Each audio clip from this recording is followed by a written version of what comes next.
다윈의 이름을 모르는 사람은 없지 않을까요? 드러는 네, 드러는 다 봤을 거라고 생각을. 아는 건 진화론, 그다음에 그렇죠. 종의 기원 이 두 개밖에 없는 것 같아요. 그렇죠.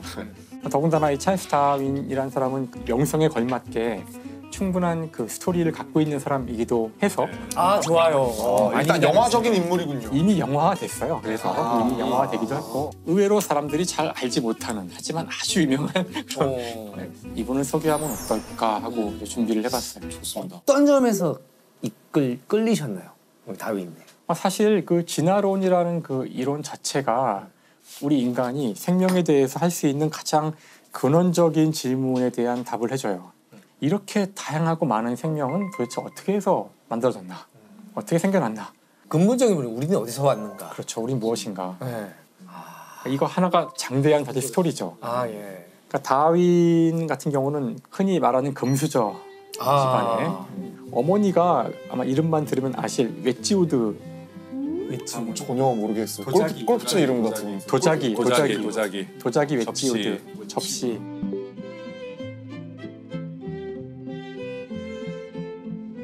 그래서 금수저 집안에서 태어났기 때문에 사실 평생을 제대로 된 직업을 가진 적이 없었어요. 한량이었어요? 그거를 한량이라고 하기엔 돈이 많아서 사실 직업에 대한 걱정은 크게 없었는데 아무튼 그래서 집에선 당연히 의사가 되거나 아니면 뭐 신학자가 되거나 근데 다윈은 흥미가 없었기 때문에 당연히 이제 의사는 재미가 없어서 그만두고 때려치고 그래서 결국은 신학에서 학위를 받게 돼요. 와. 다윈이 신학 학위가 있어요? 아이러니네요. 그런데 이제 그 신학 학위를 받은 바로 그때 비글호를 타게 돼요. 비글호요? 이름이 비글호예요? 배 비글을 좋아하셨나? 비글호는 배고요. 그 배는 이제 당시 영국 해군의 미션을 받아서 남미를 측량하러 가는 그런 일을 맡게 돼요. 남미. 근데 어쩌다가 그 배를? 그러니까 신학 학위를 받았는데 왜 그 배를 타게 된 거예요? 그러니까 사실 그 신학 학위를 하면서도 그 자신의 그 다른 곳에 대한 열정. 그러니까 다윈은 어릴 때부터 이렇게 사람들하고 막 놀고 이런 것보다도 딱정벌레를 수집하거나 아니 그런 자연에 대한 굉장히 관심이 많았어요. 책도 많이 읽고. 그래서 이제 그런 쪽의 사람들도 많이 만나서 그 당대에 유명했던 지질학자나 이런 생물학자들하고 교류를 많이 했고요. 그래서 이제 그 중에 한 사람이 비글호가 이런 임무를 가지고 떠나는데 여기 이제 박물학자 한 사람을 구하고 있었거든요. 그래서 이 사람 저 사람 이제 알아보다가 많은 사람들이 나 못 가 뭐 여러 가지 이유로 못 가서 이게 쭉 돌고 돌아서 다윈까지 온 거예요. 근데 박물학자가 뭐예요? 박물. 물. 다양한 것을 모으고. 그렇죠. 네. 수집하고 이런 거죠. 네. 우리 박물관 할 때 그 박물. 맞아요. 그때 다양한 거를 수집할 수 있는 가장 좋은 방법은 새로운 땅에 가는 건데 그래서 당시 이제 그런 학자를 찾았기 때문에 다윈한테 해보지 않겠냐? 그래서 당연히 이 사람은 너무 하고 너무 좋아 이거는. 새로운 거. 그래서 결국은 이제 배를 타게 되죠. 비글호를 타고 그 여행을 5년간 갔다 오는데 5년이요? 무려 5년을. 왜냐면 남미의 끝까지 갔기 때문에 난 못 타. 근데 다윈에겐 다행히도 배에 계속 타고 있어야 되는 건 아니었고 이제 배는 다니면서 측량을 하고 자기는 어딘가 내려서 계속 있다가 이제 이동할 때만 타고 했기 때문에 상당히 많은 시간을 실제로 육지에 있었다 그래요. 그리고 다윈은 남미에 탐험하는 그 기간 동안에 수집해서 자신이 모아놓은 것들을 이제 계속 본국으로 보내요. 보내서 박제로 만들어 보내기도 하고 뭐 새로운 이제 화석도 찾아내고. 그래서 다윈은 이미 그것만으로도 그 유명한 과학자가 되긴 됐었어요. 그 탐험 여행 끝에 이제 남미를 다 돌아보고 남미를 떠나서 갔던 첫 번째 섬이 바로 갈라파고스였어요.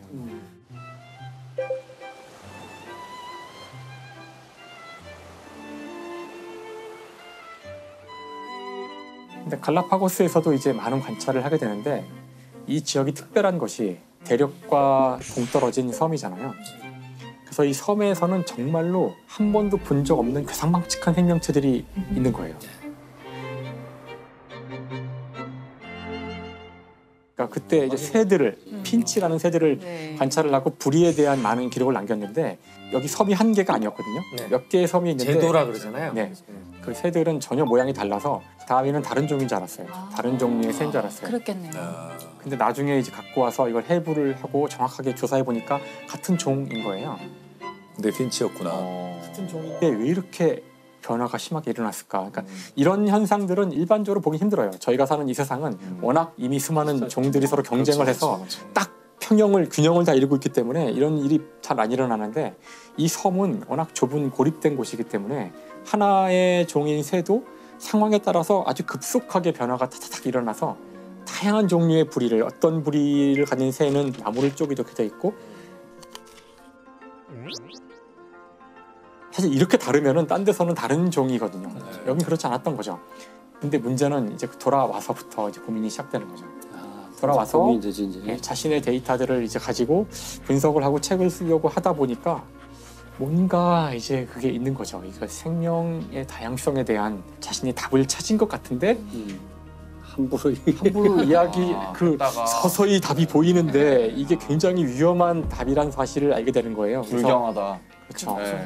그래서 1836년에 돌아왔지만 종의 기원이라는 책이 출간되는 것은 1859년. 20년이 넘게 걸렸네요. 무려 한 25년 가까운 시간을 더 이제 보내야 되는데 물론 그 사이에 많은 일들이 있었지만 기본적으로는 과연 이것이 옳은 이론일까? 그리고 이걸 냈을 때에 자기한테 돌아올 엄청난 공격과 비난 이건 단순한 어떤 과학자로서의 공격이 아니라 성경에 나오는 그 말씀을 다 위반하고 모든 사람이 믿고 있던 인간의 존엄성, 인간은 고귀한 존재고 선택받은 존재라는 것을 다 깨뜨릴 수 있는 거기 때문에 본인이 먼저 완벽한 증거들을 얻어야 한다고 믿고 질문을 하고서 그걸 다 답을 찾는 데까지 시간이 걸리는 거예요.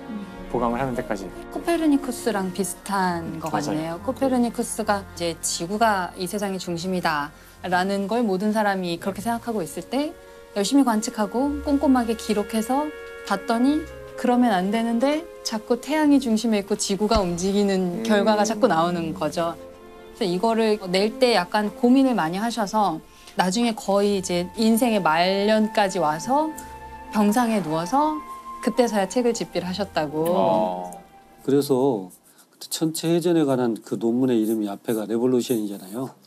천체 회전이란 말이 레볼루션인데 얼마나 놀라서 이것이 혁명이란 단어를 본인이 붙인 거예요? 아니 레볼루션은 원래 회전이라는 뜻을 갖고 있어. 레볼루션이 원래 회전이에요? 근데 그게 너무 혁명적이라서 혁명으로 바뀐 거구나. 회전이라는 것이 혁명인 것이었던 거죠. 그래서 추가로 그런 뜻을 갖게 돼요. 이럴 때 보면 이 프로 하길 잘한 것 같아. 레볼루션이 원래 회전이었던 거 알았어. 코페르니쿠스가 하면 바로 이제. 그래서 사실 그 코페르니쿠스의 지동설은 이제 그 성경에 나오는 한 구절 때문에 문제가 되었던 것이고 지금 다윈이 하려는 얘기는 성경 정면으로 그냥 반박하는. 그 창세기 전체일 뿐만 아니라 그 인간에 대한 수많은 이야기들을 전체를 부정하는 거죠. 근데 일단 욕을 뭉태기로 먹었을 것 같은데요. 욕을 먹은 정도가 아니라 왜냐면 진짜 뭐랄까 변을 안 당한 게 이상할 정도로. 심지어 본인도 고민을 많이 하는데 이 다윈의 와이프가 독실한 또 신자였거든요. 그래서 그 다른 사람들한테는 함부로 말을 이제 안 해요. 위험해서. 그래서 자기 아내한테 이야기해주자 아내가 굉장히 분노를. 그렇죠. 그다음에 또 한편으로는 남편을 이제 보호하고 싶기도 했겠죠. 생각도 하지 마라. 다윈도 고민을 많이 하는데 그 다윈이 남긴 기록을 보면 다윈이 그 신에 대한 어떤 믿음이 서서히 사라져가는 과정이 보이긴 보여요. 그러니까 자기도 고민을 많이 하거든요. 성경에서의 모순도 수없이 찾아내고 이건 말이 안 되지 않느냐. 이 세상에는 아담과 이브밖에 없었는데 이 둘은 아들을 둘 낳는데 딸도 없는데 어떻게 그 다음에 이야기가 이어지지? 이런 식으로 이제 성경 자체에서도 수많은 문제점들을 찾아내면서 좀 이상하다라고 이야기도 하고 다음에 본인이 연구를 진행해 가면서 이렇게 진화에 대한 증거가 많은데 성경이 맞을 수가 있겠느냐. 그래서 어느 시점엔 자기도 나는 더 이상 성경에 나오는 창조론을 믿을 수 없다 이런 글도 써요. 확신에 찬. 그럼 진화론이라는 거는 심플하게 무엇을 말하는 책인 걸까요, 결국? 사실 진화론이라는 것은 우리 주위에 보는 생물들이 변화한다는 걸 의미해요. 첫 번째로. 생물들이 변화한다. 그러니까 그 전까지 사람들은 우리 주변에 있는 많은 이 생물들은 언제부터인지 모르지만 뭐 신이 창조했든 그냥 계속 이런 모습으로 있었을 거야라고 믿고 있었죠. 하지만 이제 진화론은 그것이 아니라 생명은 끝없이 변화해가고 사실은 지금 존재하는 수많은 생명체들은 더 근본적인 생명체로부터 온 것이고 더 근본적인 것은 더 근본적인 것으로 더 계속 수렴해 올라갈 수가 있는데 이걸 끝까지 가져가면은 사실은 단 하나의 하나에서 생명으로부터 시작하여 진화를 거듭하여 지금 이렇게 우리가 보는 다양한 생명체가 만들어졌고 이 과정에서 누군가 디자인을 하거나 누군가 명령을 할 필요가 없이 자연적으로 이것이 일어났다는 거예요. 그래서 아무튼 이거를 이제 설명을 해서 사람들이 납득을 해야 되기 때문에 이걸 집대성하여 쓴 책이 이제 종의 기원이라는 책인데 이 책이 아주 고도의 전략을 쓰게 돼요. 이 책을 아마 많은 분들이 이 책은 과학의 고전이라니까 한번 읽어볼까? 그렇게 읽어보시려고 했던 분들은 이제 읽다가 엄청난 그 자기 환멸과 네? 분노를 느낄 수 있는 책인데 시작 부분이 그래요. 시작 부분이. 그러니까 책의 시작 부분은 비둘기에 대한 이야기로 시작하는데 우리나라 사람들은 알지도 못할 비둘기에 대한 수많은 이름들이 나오기 때문에 그 영어로도 나오는데 찾아보면 다 비둘기라고 돼 있거든요. 다양한 비둘기들의 수많은 이름들이. 비둘기가 나오는데 도대체 나는 종의 기원이라는 그 위대한 이론을 알고 싶은데 왜 비둘기 이야기만 이렇게 오래 하는 걸까? 이게 이제 당시 그 다윈이 살던 시대, 그 시대에는 비둘기뿐만 아니라 강아지도 그렇고요, 고양이도 그렇고 그걸 잘 키워가지고 아주 독특한 형태로 만드는 게 되게 유행이었어요. 그러니까 이 다윈은 처음에 어떻게 시작한 거냐면은 이걸 봐라. 인간이 개입하여 특별한 결과를 얻고 싶을 때 비둘기를 가지고 이미 우리는 수많은 교배를 통해서 원하는 형질을 얻어왔다. 이미 그걸로 증명이 되고 있다. 우리 주변. 하고 있지 않냐? 네. 우리는 진화를 벌써 시킨 해왔다. 거죠. 우리가 이걸 골라온 거죠. 우리도 혈통적으로 개끼리 계속 했듯이. 아, 네. 맞아요. 사실 그러니까 이미 사람들한테 익숙한 이 비둘기라든가 이 강아지라든가 이런 교배시키는 것을 먼저 설명을 한 거예요. 그러기 위해서 굉장히 지루하지만 지금 우리가 보기엔 근데 이게 당대에는 지루하지 않았대요. 그럴 수도 있겠네. 비둘기 얘네 집에서도 비둘기 키우고 저기 집에서도 비둘기 키우니까 심지어 출판사에서는 이 원고를 받은 다음에 이게 입담하는 원고인데 이 책을 다 출판하기보다 요 일장 앞쪽만. 요 비둘기 요 일장만 따로 내면 이거 대박이다. 대박 칠 거다. 이거 우리 분리합시다. 네. 근데 이건 이제 다윈의 그 의도를 몰랐던 거고 아, 다윈은 이거는 사실 이걸 말하려고 쓴 건데 접근법이 굉장히 스무스하네요. 그래서 사실 이 책에서 저는 가장 좋아하는 부분이 중간에 이 비둘기 얘기가 끝난 다음에 진짜 본인이 하고 싶은 이야기로 가는 전환부가 있는데요. 거기에 아주 제가 보기엔 위대한 접속사가 나와요. 위대한 접속사. 하물며라는 접속사가 나오는데 이 앞에 문장이 뭐냐면은 이처럼 우리 인간은 비둘기와 다른 동물들을 우리가 원하는 쪽으로 교배를 통해서 개량해 왔다는 거예요. 개량해 왔다. 하물며 자연은 수많은 생명체의 경쟁을 통해서 이것들을 그 환경에 맞도록 계속 선택을 해왔다는 거예요. 자연 선택이 거기서 나오죠. 그렇죠. 바로 인간이 해왔던 것을 이 자연 전체가 그 순간의 환경에 가장 적합한 존재들을 선택해왔고 이 생명종 전체를 바꿔왔다. 자연이.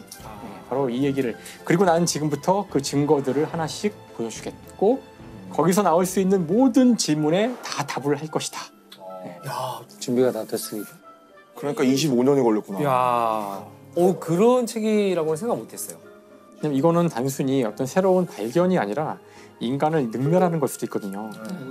인간의 어떤 자존심을 건드린 거라서 문제가 된 거죠. 거북했을 수 있죠. 거북했을 수 있어요. 네. 그러니까 사실 지구상의 모든 생명체는 어느 한순간에 정확히 모르지만 한 38억 년 전쯤에 지구에서 시작되어서 그 이후에 똑같은 시간 동안 진화해 온 거예요. 우리와 박테리아, 바이러스 할 거 없이 다 뭐가 그냥 다르냐. 다 똑같은 그런 존재라는 걸 이야기를 해주고 있어요. 그러니까 진짜 무서운 거죠. 많은 사람들이 정말 이 이론에 충격을 받고 대단히 싫어했지만 근데 이 책이 너무나 완벽하게 쓰여졌기 때문에 영국의 과학자들 가운데 진화론을 인정하지 않는 사람은 거의 없었다는 평가예요. 대략적으로는. 결국. 하지만 일반인들을 대거 진화론을 지지하는 쪽으로 몰고 가는 사건이 이제 시작돼요. 그게 뭘까요? 어떤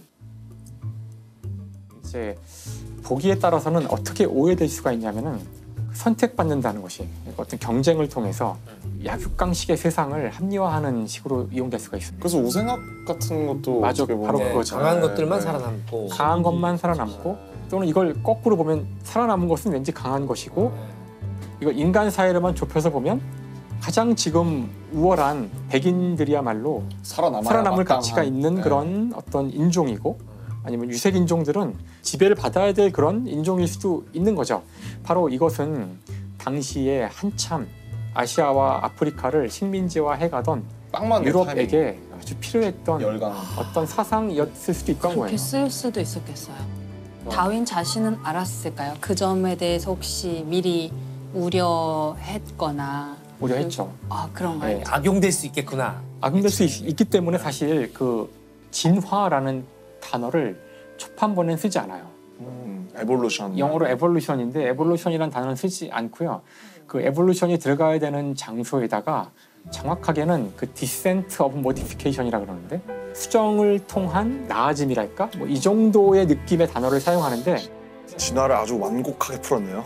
예, 완곡하게 네. 이것이 왜냐면은 그 에볼루션이라는 말에는 무언가 더 좋아지는 듯한 느낌? 네. 뭔가 방향이 네. 있는 듯한 그러니까 그런 뉘앙스를 주고 싶지 않았던 거예요. 근데 워낙 사람들이 에볼루션이라는 단어를 좋아하다 보니 다음에 이게 또 한 단어로 착착 붙잖아요. 네. 그래서 결국은 이제 이 단어로 귀착됐는데 후회하죠. 이걸 나중에 후회하고 뒤에는 쓰긴 쓰는데 계속 안타까워해요. 여기에는 어떤 나아진다는 진보한다는 개념은 없다. 그러면은 여기서 결국 이제 이런 질문이 나올 수밖에 없는데 그러면은 되게 다른 답이 나올 수 있다고 생각하는데 그럼 인간과 다른 여타 동물들을 어떤 구분짓는 어떤 기준이 있다고 생각하신다면 그게 어떤 거라고 생각하시는지. 항상 이런 문제를 접하면 과학자는 똑같을 거예요. 인간이란 무엇인가? 인간의 정의부터 정의. 생각을 해야지만 이 질문이 시작되거든요. 네. 그래서 그러니까 인간에 대한 그 정의가 여러 가지가 사실 있잖아요. 있을 수 있겠죠. 여기 네. 작가님도 많이 아실 것 같은데 저 같은 과학자한테 물어보면 인간은 DNA에 있는 정보로 규정되는 그런 종이죠. 그러니까 종이란 건 별게 아니라 서로 번식이 되면 종이에요. 네. 서로 이제 교미 적당한 단어가 그렇죠. 뭐 짝짓기. 예, 짝짓 그렇죠. 네. 짝짓기. 그러니까 사실 종에 대한 정의는 그런 식으로 짝짓기로 정의가 되어 있는 거고 우리 인간이란 호모사피엔스라는 종은 우리가 가진 DNA 정보를 가지고 이야기할 수 있고요. 그러면 다른 종과는 DNA가 조금 다른데 그 다른 동물과 또 다른 동물은 또 DNA가 약간 다르죠? 김영하 선생님은 네. 이 얘기에 대해서 어떻게 생각하세요? 어렵다고 생각합니다.